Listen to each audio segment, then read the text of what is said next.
Assalamualaikum warahmatullahi wabarakatuh. Pada video kali ini, kita akan membahas mengenai keterampilan proses dalam pembelajaran IPA di sekolah dasar. Sebelum melangkah jauh kepada pembahasan, yang pertama perlu kita ketahui ialah makna dari keterampilan proses. Keterampilan proses merupakan keterampilan yang pada hakikatnya telah dimiliki oleh peserta didik, namun sifatnya masih sederhana dan perlu untuk dirangsang atau dilatihkan. Keterampilan ini menekankan pada aktivitas dan kreativitas siswa untuk mengembangkan kemampuan fisik dan mentalnya menuju tingkat yang lebih tinggi untuk memproses pemulihan belajarnya.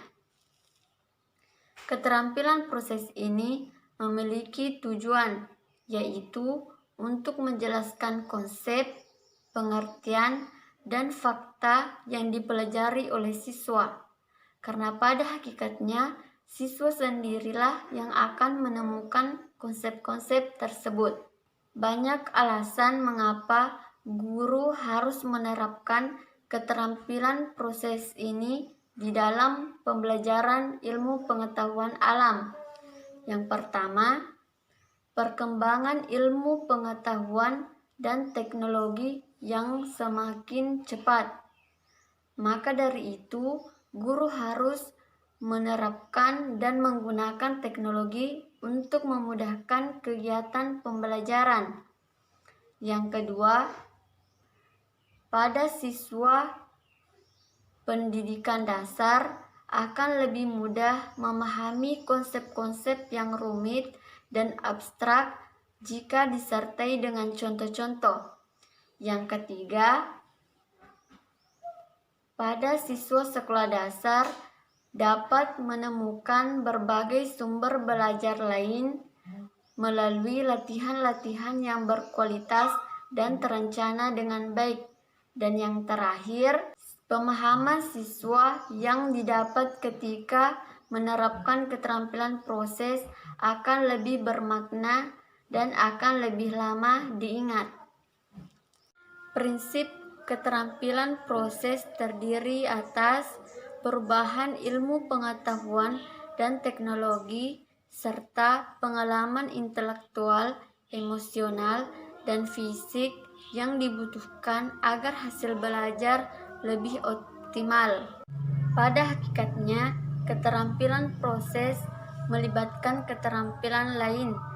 Yang pertama, keterampilan intelektual terlibat pada saat siswa menggunakan pengetahuan dan pemikirannya dalam melakukan pengamatan.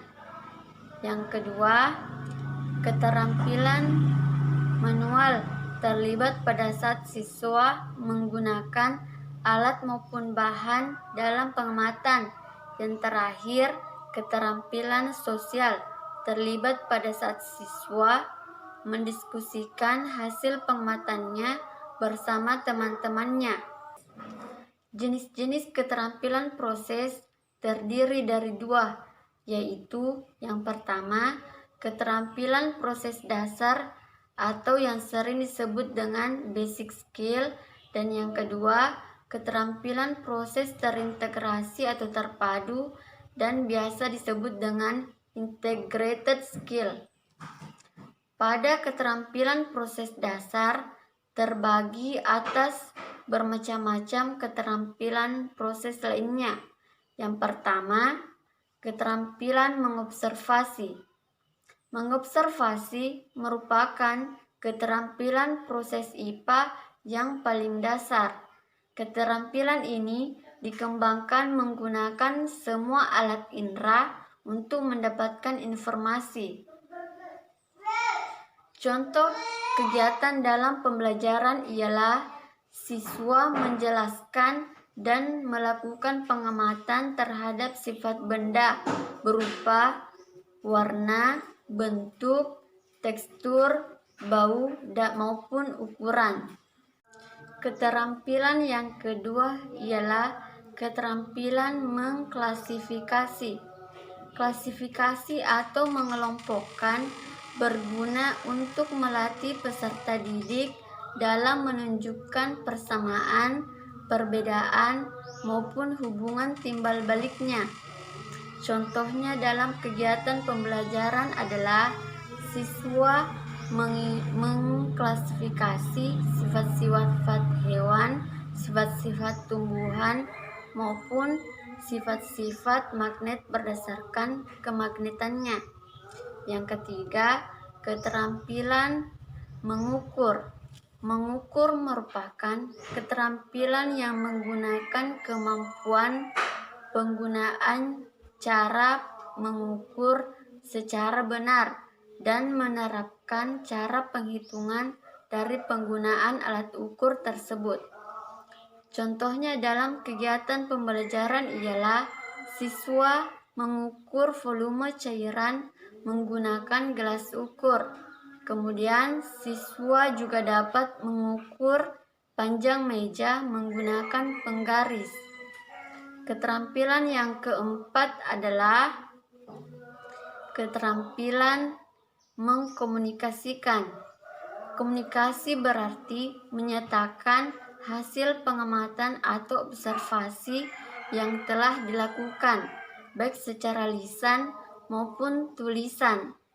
Dalam bentuk tulisan, komunikasi bisa berupa rangkuman, tabel, grafik, gambar, maupun poster. Dalam kegiatan pembelajaran, siswa biasanya mengubah bentuk tabel menjadi grafik. Keterampilan yang kelima ialah keterampilan menginferensi atau menyimpulkan. Inferensi merupakan suatu pernyataan yang dibuat berdasarkan observasi atau pengamatan. Contohnya dalam kegiatan pembelajaran ialah siswa menginferensi tentang sifat-sifat cahaya. Keterampilan yang keenam adalah keterampilan memprediksi. Memprediksi dimaksudkan meramal secara khusus apa yang akan terjadi pada observasi selanjutnya. Contoh dalam kegiatan pembelajaran ialah siswa memprediksi berapa lama lilin akan tetap menyala jika ditutup dengan botol atau toples dengan berbagai macam ukuran. Selanjutnya, keterampilan yang ketujuh adalah keterampilan mengenal hubungan ruang dan waktu. Keterampilan ini berkaitan dengan hubungan ruang dan waktu dan perubahan waktu. Contoh dalam kegiatan pembelajaran ialah menggunakan bentuk-bentuk dua dimensi seperti gambar atau lukisan.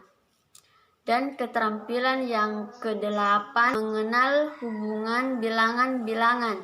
Keterampilan ini berkaitan dengan keterampilan menggunakan aturan-aturan numerik atau rumus-rumus numerik pada pengukuran dasar.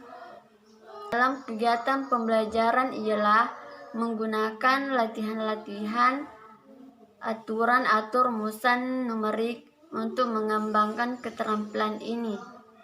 Setelah memahami jenis-jenis keterampilan proses dasar, selanjutnya kita mengenal jenis-jenis keterampilan proses terintegrasi atau terpadu. Antara lain, yang pertama, mengidentifikasi variabel. Variabel adalah suatu besaran kualitatif atau kuantitatif yang dapat bervariasi atau berubah pada suatu saat tertentu. Besaran kualitatif adalah besaran yang tidak dapat dinyatakan pada pengukuran baku tertentu, sedangkan besaran kuantitatif adalah besaran yang dapat dinyatakan pada pengukuran baku tertentu. Pada tingkat SD, keterampilan ini belum dilatihkan. Keterampilan yang kedua ialah keterampilan memformulasikan hipotesis. Hipotesis adalah dugaan atau jawaban sementara dalam suatu rumusan masalah dalam pengamatan. Yang ketiga, keterampilan mendefinisikan variabel secara operasional. Definisi ini harus menyatakan tindakan apa dan pengamatan apa yang dilakukan dalam suatu eksperimen. Keterampilan yang keempat adalah eksperimen. Eksperimen adalah suatu kegiatan yang terinci yang direncanakan untuk menguji suatu hipotesis atau rumusan masalah. Suatu eksperimen dianggap berhasil ketika respon yang diharapkan dapat dinyatakan jelas dalam suatu hipotesis. Dan keterampilan yang terakhir ialah interpretasi data.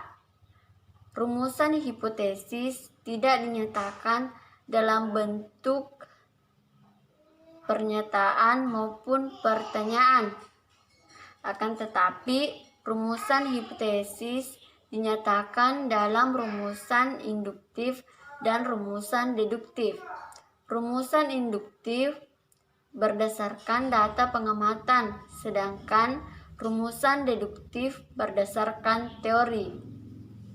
Pembahasan terakhir kita ialah mengenai kelebihan dan kekurangan penerapan keterampilan proses dalam kegiatan pembelajaran IPA.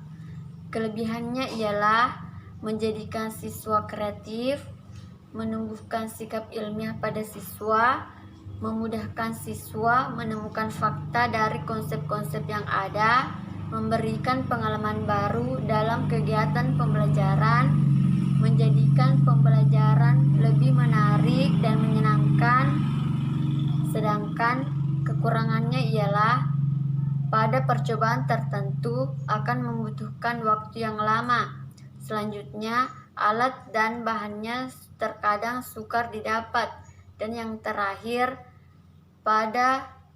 biasanya ketika siswa menemukan hal yang baru, mereka akan ribut sehingga diperlukan kesabaran yang ekstra untuk menerapkan keterampilan proses ini.